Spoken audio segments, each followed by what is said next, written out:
आपको मालूम है कि जब से रिजीम चेंज हुआ है एक कंस्पेरेसी हैश की गई थी जिसमें एक इलेक्टेड हुकूमत ख़त्म हो गई थी। उसके बाद जिस तरीके से लंदन प्लान को एग्जीक्यूट किया गया है और एक मोस्ट पॉपुलर पार्टी को आज उस मुकाम तक पहुंचाया गया है कि उस पार्टी के साथ अपना निशान नहीं है, और दूसरी तरफ वो लोग जो ला को मतलूब थे, सर्टिफाइड मनी लॉन्ड्रर थे, वो कन्विक्टेड और एब्सकॉन्डर थे, वो अदालतों को मतलूब थे और उन पे करप्शन और मनी लॉन्ड्रिंग के इंडाइट होने वाले थे, वो कुछ क्लियर भी हो गए और इक़्तिदार में चले भी गए। आपके सामने ये हमें कि आलमोस्ट 1 साल हो गया है, हमने 2 असम्बलियाँ डिज़ाल्व करवाई थी। आईनी और क़ानूनी तौर पर यही हमारा राइट था और इस असम्बली को रिस्टोर करने के लिए कोई किसी अदालत नहीं गया था।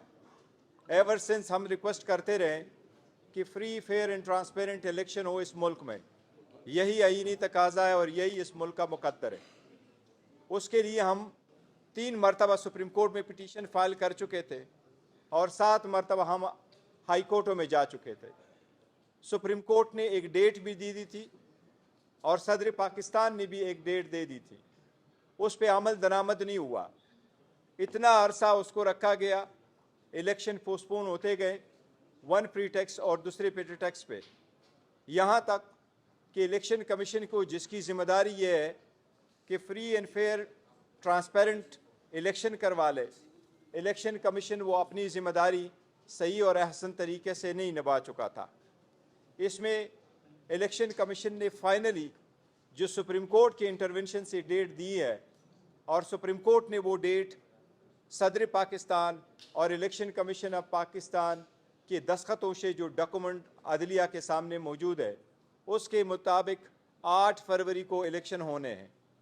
सुप्रीम कोर्ट ने बारहा कहा है, डायरेक्शन भी दी है इलेक्शन कमीशन को, और वो ये है कि सारे पॉलिटिकल पार्टी के पास लेवल प्लेइंग फील्ड होना चाहिए, यही आईनी तकाज़ा है। लेकिन आपने देखा है कि जब इलेक्शन का प्रोसेस चल रहा था, इस इंटायर प्रोसेस में एक ही पॉलिटिकल पार्टी है जो पीटीआई है, जिसको आइसोलेट किया गया है, इसको डिस्क्रिमिनेट किया गया है, इसके साथ गैर आईनी गैर कानूनी सलूक रवा रखा गया है। एक तरफ पार्टी के साथ, दूसरी तरफ इसकी लीडरशिप और पॉलिटिकल वर्कर सपोर्टर के साथ और इसके प्रपोजर और सेकेंडर के साथ। सबसे पहले मैं आपको ये बताता हूँ कि जो बेट इस वक्त आपने लेने की कोशिश की है, हमें फिर भी उम्मीद है सुप्रीम कोर्ट इंशाल्लाह इंटरवीन करेगी, लेकिन इसके इम्प्लिकेशंस आप देख ले 2 चीज़ों के।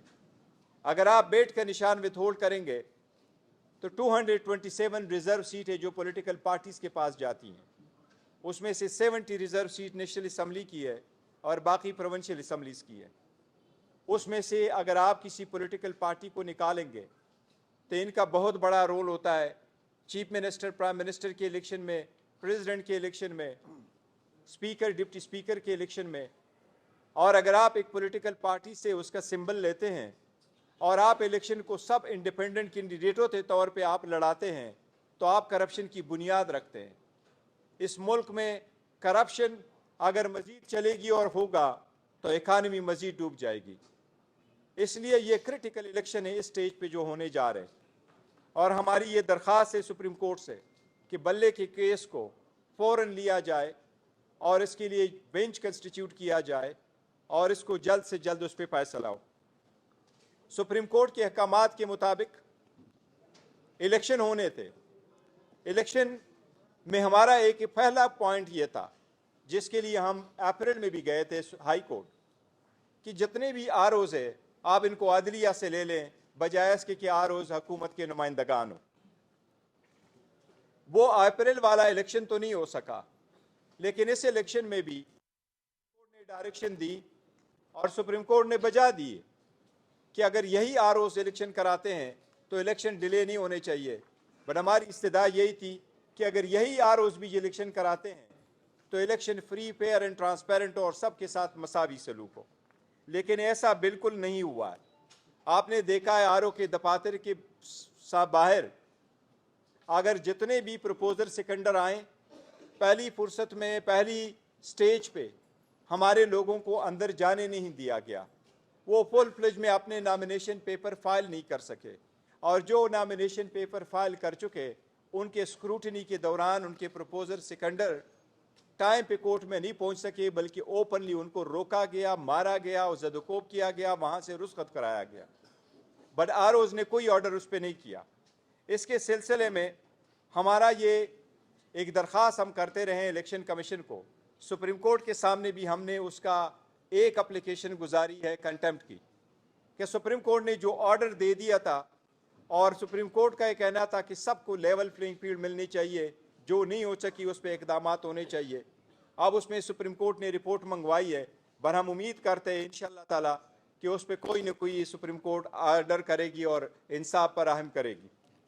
जितने भी केयर टेकर सेटअप आपके सामने आया है, पहली तो ये care taker setup care taker नहीं रहा है, ये तो गैर आईनी गैर कानूनी है। लेकिन केयर टेकर सेटअप जिसकी इंटायर पहली जिम्मेदारी यही है कि वो free and fair and transparent election कराए, वो एक पार्टी बन चुकी है। उन्होंने अपने 22 खुलेआम शो किया है, और वो यही है कि अगर एक वर्कर सपोर्टर प्रपोजर सिकंडर पीटीआई का जाता है, सो मच सो आपने देखा है कि एक वकील साहब अगर जाते हैं किसी और पार्टी का और वो उसके नॉमिनेशन फॉर्म को लेके जाता है, तो आपने देखा है उसको वेलकम किया जाता है। लेकिन अगर वही वकील फिर पीटीआई के नॉमिनेशन फॉर्म को लेके जाता है, तो फिर उसको रोका भी जाता है, अरेस्ट भी किया जाता है।